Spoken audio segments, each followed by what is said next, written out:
আজ যেখানে এসেছি সেটা একসময় হওয়ার কথা ছিল জগন্নাথপুরী, কিন্তু কিছু কারণবশত তা হয়ে ওঠেনি। জানি শুনে হয়তো অবাক লাগছে, কিন্তু এটা আমার কথা নয়, এটা শোনা আগেকার দিনের কিছু মানুষের, বৃদ্ধ বয়স্ক মানুষের কাছ থেকে শোনা। আপাতত এই সৌধটি যেই জায়গায় আছে সেই জায়গাটির নাম হলো গগনেশ্বর। খুব অবাক লাগে না ভাবলে, কি করে একদিনে এই সৌধটি তৈরি হয়ে গেছিল? ভাবলে সত্যি অবাক লাগে, কেননা আমাদের সব ভাবনার পরেই হলো ভগবানের সৃষ্টি। শোনা কথা আমরা ঠিক সবটা জানি না, কিন্তু তাও আমি আপনাদের কাছে সবটা তুলে ধরব। আজ থেকে প্রায় কয়েকশো বছর আগে এই সৌধটি তৈরি হয়েছে। এই যে দেখতে পাচ্ছেন, যেভাবে আপনারা জগন্নাথ পুরীতে দেখেছেন কত সুন্দরভাবে আমাদের পুরীর কত সুন্দরভাবে ভগবান তৈরি করেছেন বিশ্বকর্মাজি, তেমন সেইভাবেই আপনারা দেখুন এখানেও ঠিক সেই রকমই আপনারা দেখতে পাচ্ছেন। এখানে সব কিছুই সেই একই রকম, উপরে যে চক্রগুলো পর্যন্ত সেই একই রকমই আছে। কিছু কিছু জিনিস হয়তো আমরা জানি না, এখনও আমাদের কাছে ধোঁয়াশা, হয়তো আমাদের বাড়ি এখানে কাছেই, কিন্তু তাও আমরা অনেক কিছুই জানি না। আমাদের পক্ষে জানা সম্ভব নয়, তার কারণ হলো একটাই, আমাদের আগে আমার দিদারাও পর্যন্ত ঠিকঠাক জানেন না যে এখানের কি বৃত্তান্ত, কিন্তু ওনাদের বাবা মার কাছে এটুকুই শুনেছেন যে এখানের এটা অ্যাকচুয়ালি হওয়ার কথা ছিল আমাদের পুরীর মন্দির, কিন্তু তা হয়ে ওঠেনি কিছু কারণের জন্য। কিছু কারণ বলতে একটাই কারণ, কোনো ভেদাভেদ করা বা কোনো বিরোধ যাওয়া আমার কোনো উদ্দেশ্য নেই, বা আমি কোনো কিছু বলতেও চাই না। যেটুকু শোনা যে এখানের একটি সামনের পুকুর আছে, যেটাতে জগন্নাথ দেবের প্রতিষ্ঠাতা হতো ওখান থেকেই। তো সেইখানে কিছু মানুষ গোমাতাকে হত্যা করে ওখানে ওই রক্তটা ওই পুকুরে ফেলেছিলেন, তো তার জন্যই এখানে এই পুরী প্রতিষ্ঠিত হয়নি।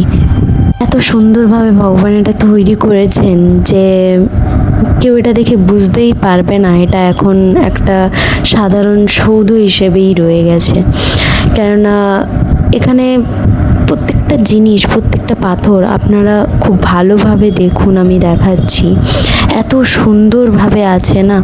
হ্যাঁ, কিছু কিছু জায়গায় তো ক্ষত হয়েছেই, কিছু জায়গায় খারাপ হয়েছে, কিন্তু খুব সুন্দরভাবে, এত সুন্দরভাবে আছে প্রত্যেকটা জিনিস, আপনারা দেখলেই বুঝতে পারবেন। আমার দিদারা বলেন যখন ওনারা এখানে আসতেন, যখন প্রথম ওনারা এটা দেখেছিলেন তখন আরও উঁচুতে ছিল, অনেক উঁচু ছিল। আস্তে আস্তে জিনিসটা না বসে যাচ্ছে, কেন বসে যাচ্ছে হয়তো আমরা জানি না, তার কারণও জানি না, কিছুই জানি না, কিন্তু আস্তে আস্তে জিনিসটা বসে যাচ্ছে। আর দেখুন, খুব সুন্দর, খুবই সুন্দর, এত সুন্দর যেমন পুরীতে আপনারা দেখেছেন সেম সেই রকমই, পুরো একই রকমভাবে ঘেরা, একই রকমভাবে তৈরি, একই রকমভাবে। হয়তো আমি ভুলও হতে পারি, আমি হয়তো জানি না ঠিকঠাক, কিন্তু আমাদের এখানে বয়স্ক মানুষরা যা বলেন আমরা সেটাতেই বিশ্বাস করে আপনাদেরকে আজ আমি পুরোটা ঘটনা বললাম। আর এই যে দেখতে পাচ্ছেন সামনে একটা কিছু একটা ফাঁকা জায়গার মতো আছে, ওখানটায় যতদূর সম্ভব ওখানটা না বন্ধ করেছে। ওখানে পুকুরের মতো, ভেতরটা একটু কীরকম একটা ছিল, পুকুরের মতো হওয়ার কথা ছিল। আর এই যে সামনেরটা দেখতে পাচ্ছেন, কিছু মানুষ বলে আমাদের মতো যারা, দেখুন আমরা প্রথমে ভাবতাম যে আমাদের একজন রাজা ছিলেন তখনকার মুঘলের আমলে, তো আমরা ভাবতাম যে উনিই এটা বানিয়েছেন। প্রথম তো আমরা এইসব জানতাম না, তাই আমরা ভাবতাম যে উনিই এটা বানিয়েছেন, তাই হয়তো এইরকম, কিন্তু অ্যাকচুয়ালি কিন্তু এটা দেখতে হয়তো অন্যরকম লাগছে, কিন্তু আগে কিন্তু এটা পুরো মন্দিরের মতোই ছিল। এটা আমাদের শোনা যায় যে জগন্নাথ দেব এটা যখন ওই কাণ্ডটা হয় তারপরেই উনি ওই দিনই মন্দির ভেঙে ওখান থেকে চলে গেছিলেন। তারপর দেখুন, সব ভাবের ব্যাপার, সব বিশ্বাসের ব্যাপার। তো আমরা এইসব জানি না ঠিকঠাক, আমরা যেটুকু শুনছি, যেটুকু জানছি সেটুকুই আপনাদেরকে বললাম।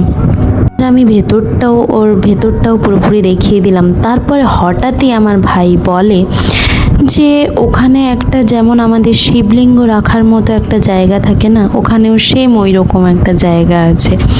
তো আমি ওটাও আপনাদেরকে দেখালাম, জানি না কতটা কি দেখাতে পেরেছি, হতেও পারে আমরা ভুল, আবার পুরোটাই সত্যি, তাই কিছু জানা তো নেই। যেটুকু জানতাম সেটুকুই আপনাদের কাছে বললাম, তুলে ধরলাম। এরপরে এরকম আরও অনেক ডকুমেন্টারি ভিডিও নিয়ে তাড়াতাড়ি আমি আসছি, এইরকম অনেক অনেক ডকুমেন্টারি ভিডিও নিয়ে। আপনারা খুব ভালো থাকুন। রাধে রাধে।